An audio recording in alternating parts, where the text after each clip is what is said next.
Martin Van Buren was born to a Dutch family who owned a tavern, and this is really going to get him going in politics because he's going to be able to talk to upper class people, to lower class people, to middle class people. So he's going to be able to mingle with a lot of people, which is going to help him in politics. So during his lifetime, he's going to be in the Senate, he's going to be the governor of New York for a short amount of time, and then he's really going to rally behind Andrew Jackson and help to create this Democratic Party, ultimately becoming Andrew Jackson's vice president in his second term. So it wasn't really until Andrew Jackson's presidency that he's going to gain all this fame in the Democratic Party and then run in the election of 1836 against three Whig candidates. So after he runs in the election of 1836, he wins with the most electoral votes and he becomes the 8th president of the United States. And although he was really famous as Andrew Jackson's vice president, he's really not famous as the 8th president of the United States because he gets blamed for this panic of 1837 that happens as a result of Andrew Jackson's failed banking policies. He really gets the blame for this event that kind of collapsed the economy of the United States.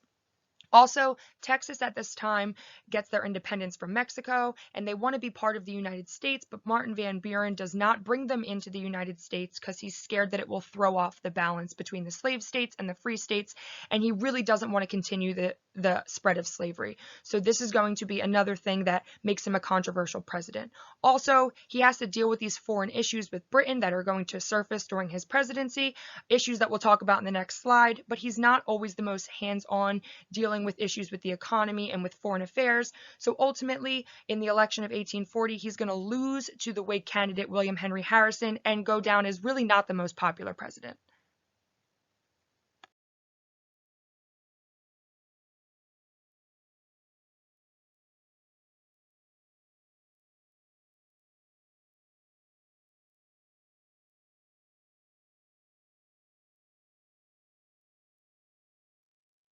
The election of 1840 is between the Democratic Party and the Whig Party once again. So we're going to see Martin Van Buren running underneath the Democratic Party again, and William Henry Harrison is going to come back as a Whig candidate, but he's going to be the only Whig candidate this time. So the Whig Party learned their lesson, their strategy in the election of 1836 didn't really work out for them, so they're only going to run one candidate, and that's William Henry Harrison. And this election's interesting because you're going to see a different sort of campaigning. So this campaigning is really going to be appealing to the American people rather than talking about their platforms and their policies. They're really going to want to seem buddy-buddy with the people in the United States and show that they can connect with them. So William Henry Harrison's campaign is going to take the slogan Tippecanoe and Tyler too. So if we remember the Battle of Tippecanoe, William Henry Harrison was really a war hero during that time. He beat Tecumseh at the Battle of Thames. So he's already a war hero. He's a decorated war hero at this time. So people love him for that. And he's going to introduce his vice president, John Tyler, when he says Tippecanoe and Tyler too. And he's also really going to appeal to the American public with something called the Log Cabin and Cider campaign. So he's going to use hard cider, so alcohol, and this visual of log cabins to make himself seem like a Westerner who's down to earth, who's very middle class, and he's going to appeal to the common man the same way Andrew Jackson did by appealing to these sort of things. And this is really going to connect him with the common man and make it so he's going to make the American public feel like Martin Van Buren is not connected to them as well. So this is where things get really tricky and kind of interesting because this is so not true. William Henry Harrison was not a common man. He was actually extremely wealthy, and Martin Van Buren was the one who was more middle class and could connect more as a son of a tavern owner with these people in the United States who are considered the common man. So William Henry Harrison is kind of going to flip the reality on its head, but this is going to work out really well for him because William Henry Harrison is going to become the 9th president with 234 electoral votes, and Martin Van Buren loses with only 60 electoral votes. So this is going to be an awesome victory for William Henry Harrison and the first Whig candidate to become president, but it's not going to be a long victory because he's going to die only 31 days into his presidency.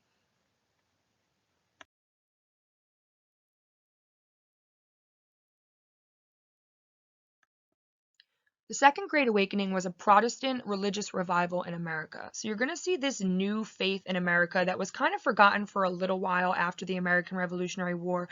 Less people were going to church, less people had faith at this point, and the country was turning the corner and coming back around to being a very religious nation. And this was going to make America sort of the religious nation that they forgot that they were. So you're going to see people like Charles Grandison Finney who are going to exemplify what it means to be part of this Second Great Awakening in the 1830s and 1840s.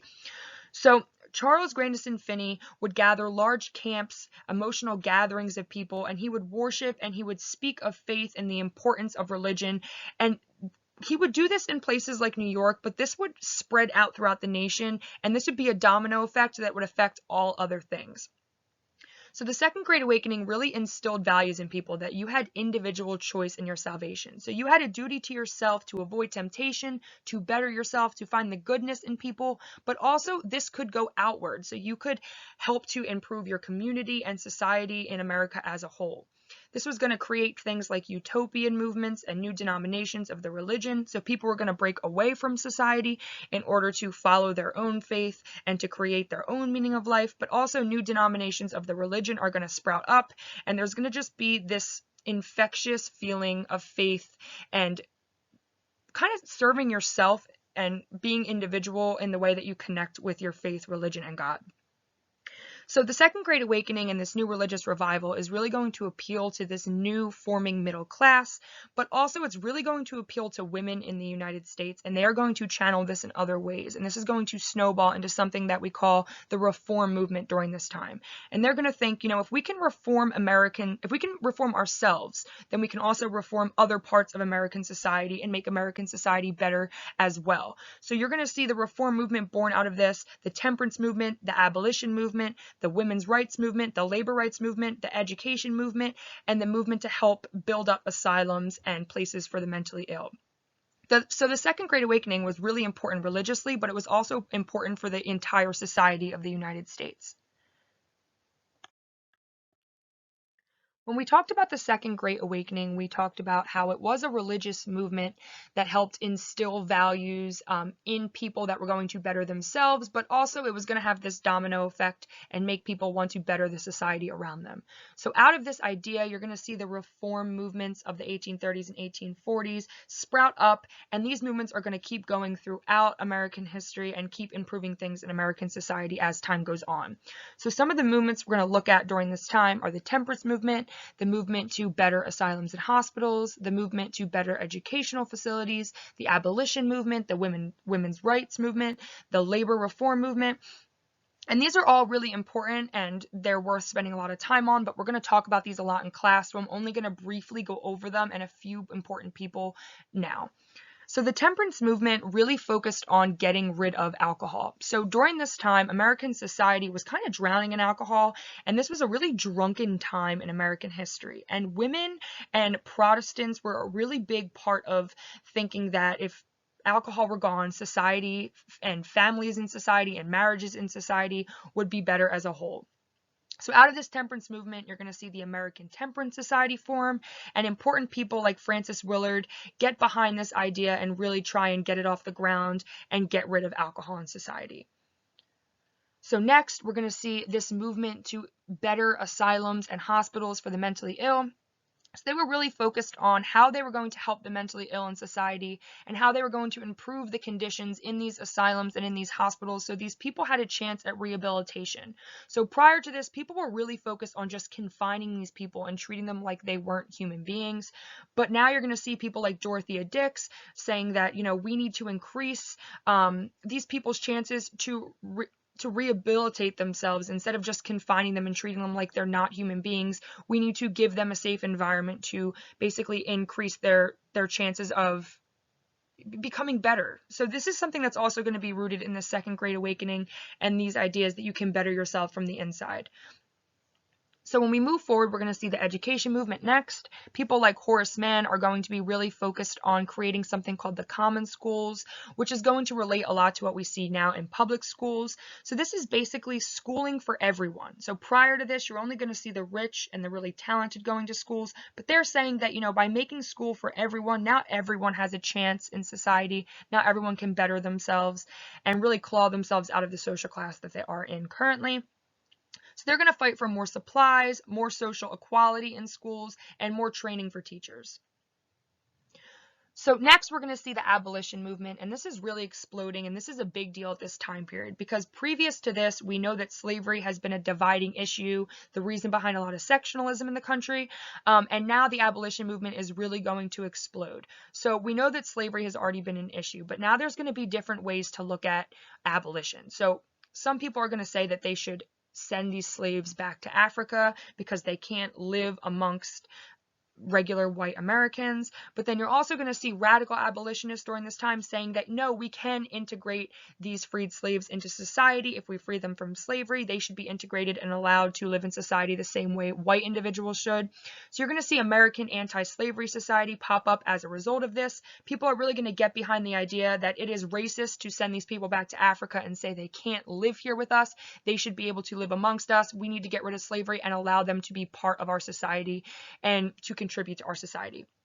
So important figures in this movement are Frederick Douglass, Lloyd Garrison, the Grimke sisters, and Harriet Beecher Stowe, which are all people that we could look into more. So as a result of the abolition movement, I would think as a result of, but it was already on the up and coming anyway, the women's rights movement is going to explode during this time. So they're going to realize that they're fighting for the oppressed with the temperance movement, the asylum, the hospital movement, the education, the abolition movement, the labor reform movement, but they also need to fight for themselves because women are also oppressed in society. Women want to vote, they want divorce rights, they want to be able to own land and property, they want to participate in the market economy, they want to have these jobs, and they want to contribute to society as well. So this is really middle and upper class focused. During this time period, you're going to see this middle class really become a thing, but middle and upper class women are really going to be focused on getting this right to vote and making an impact in society. So the Seneca Falls Convention is going to happen as a result of this. People are going to be really focused on showing that women do have this right to society. They are educated because they have to educate their children to be members of society. So why should they not be allowed to? So important figures in this are the Grimke sisters, Elizabeth Cady Stanton, Lucretia Mott, and Susan B. Anthony, who we can look more at in class. And lastly, and this is very important, is the labor reform movement during this time. So in the 1830s, 1840s, and moving forward, industrialization is exploding in the United States. Factories are really going to be exploding. Agricultural is still a way of life, but now you're going to see industrialization really taking over. And with this, you're going to see more people working in these factories. And these working conditions are absolutely horrible, especially for the women in the factories. There's long hours, there's low wages, and it's really just unsafe to work in these factories. So these middle class women who are working in these factories and these lower class women are really going to get together and decide that they need labor unions to protect them from all these horrible conditions. So some really important figures that you're going to see are Sarah Bagley and some other really important women who are going to make these steps. So as you can see, there are important men who are involved in these reform movements, but women do have a very big part in reform movements at this time, and that's something we'll focus more on in class as well.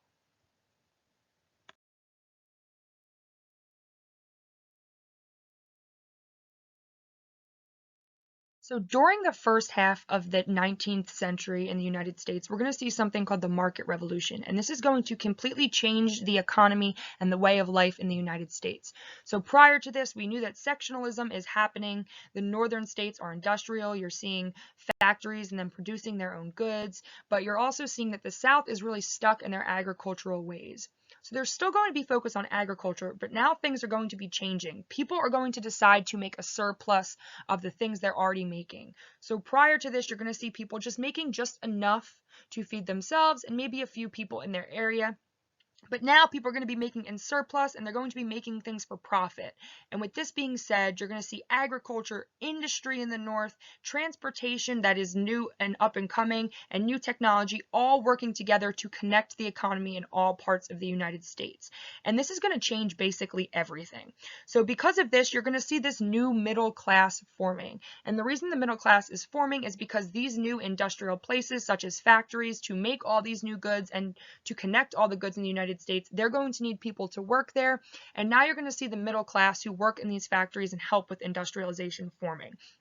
And with that being said, you're also going to see this new urbanization of these places where industrialization is taking place. So in these northern cities, you're going to see this new type of city, this new type of urban living developing. There's going to be immigrants living there. There's going to be women who are working in these factories to gain their own independence. And this is going to cause a very different atmosphere in the United States, particularly in the northern United States. So with that being said, it's important to realize that behind every innovation, there's going to be brilliant minds. So we're going to see Samuel Slater and Francis Cabot Lowell, who are going to be behind this innovation of factories, but we'll talk a little bit more about that in the next slide. But without their innovations, we wouldn't get these factories and this more industrial life that's going to pop up in the South and completely change the entirety of the country.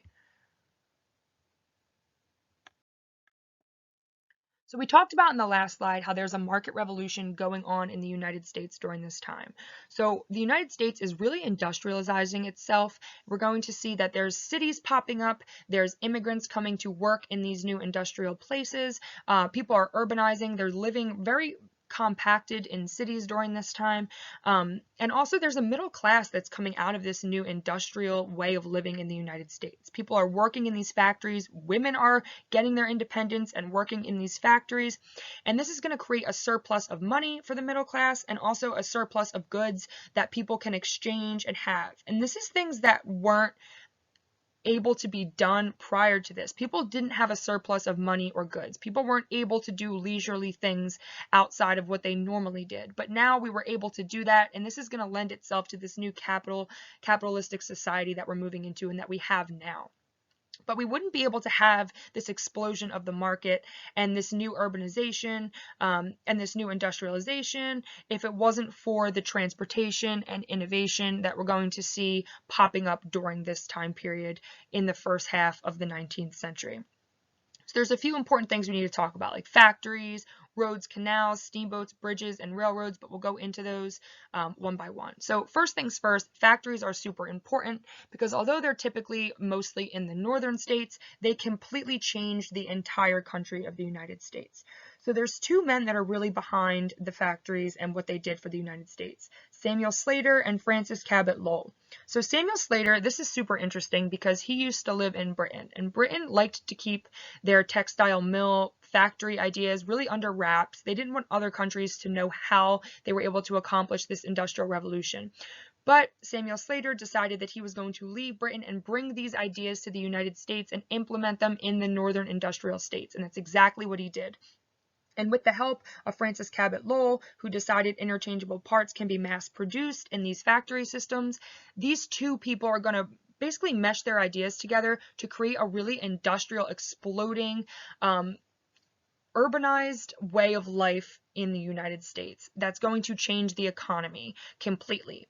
So factories are a big deal, but the mass production of all these goods in the factories really would not be able to move around the country if it wasn't for these new transportations that were popping up during this time.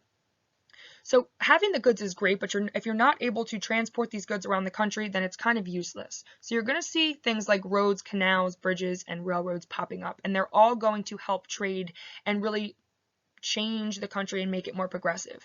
So you're going to see something called the Cumberland Road, which is the national road in the United States popping up. So turnpikes are going to become a thing. Now you're going to have connecting roads from state to state, which really wasn't able to be done before. States weren't really fond of making the effort to connect their roads to other states. But now this is being done and trade's going to become way more efficient because of it. We talked about the Erie Canal, and we talked about the Era of Good Feeling, but now you're going to see more canals popping up, and water travel is going to be more efficient, more cheap, and it's going to be an awesome way to get goods from one side of the country to the other and connect all of the economies of the different parts of the country. Also, bridges are going to be popping up, which are going to allow people to travel over these waterways in order to continue on the roads.